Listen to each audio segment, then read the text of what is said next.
హిందూ ముస్లింల ఆరాధ్య దైవమైన శ్రీ హజరత్ కాలే మస్తాన్ షా అవూలియా వారి 133వ ఉరుసు మహోత్సవ ఆహ్వానం జనవరి 17వ తేదీ శుక్రవారం నుండి జనవరి 21వ తేదీ మంగళవారం వరకు కన్నుల పండుగగా ఈ ఉరుసు మహోత్సవాలు నిర్వహించబడుచున్నవి. జనవరి 17వ తేదీ తెల్లవారుజామున చాందిని అలంకరణ, రాత్రి 11 గంటలకు సందల్ ఊరేగింపు, బ్రహ్మాండమైన నౌబత్ కానాలు, కేరళ డప్పు వాయిద్యాలు, మేళ తాళాలు, కనక తప్పెట్లు, బాజాలు, బుట్ట బొమ్మలు, కోలాటాలు, ప్రసిద్ధిగాంచిన పకీరుల మేళ తాళాల విన్యాసాలతో కళ్ళు మిరిమిట్లు గొలిపే బాణా సంచాలతో అంగరంగ వైభవంగా జరుగును. 18వ తేదీ సాయంత్రం 6 గంటలకు గంధం ప్రసాదం పంచడం, 6 గంటలకు దీపారాధన.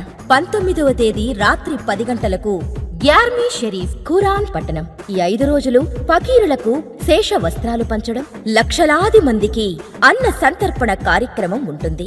21వ తేదీ బాబావారు ఆసీనులైన కుర్చీని యథాస్థానంలో ఉంచడం. బాబావారి ఉరుసు మహోత్సవానికి విచ్చేయు వేలాది మంది భక్తులకు 5 రోజుల పాటు నిర్విరామంగా వైద్య సేవలు, ఉచిత మందుల పంపిణీ జరుగును. 2007 ఆగస్టు నెల నుంచి ఆ రోజు నుంచి ఈ రోజు వరకు నిత్య ఉచిత అన్న సంతర్పణ జరుగుతూనే ఉంది.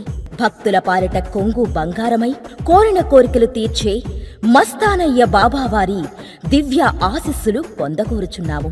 దర్గా ధర్మకర్త రావి రామ్మోహన్ రావు.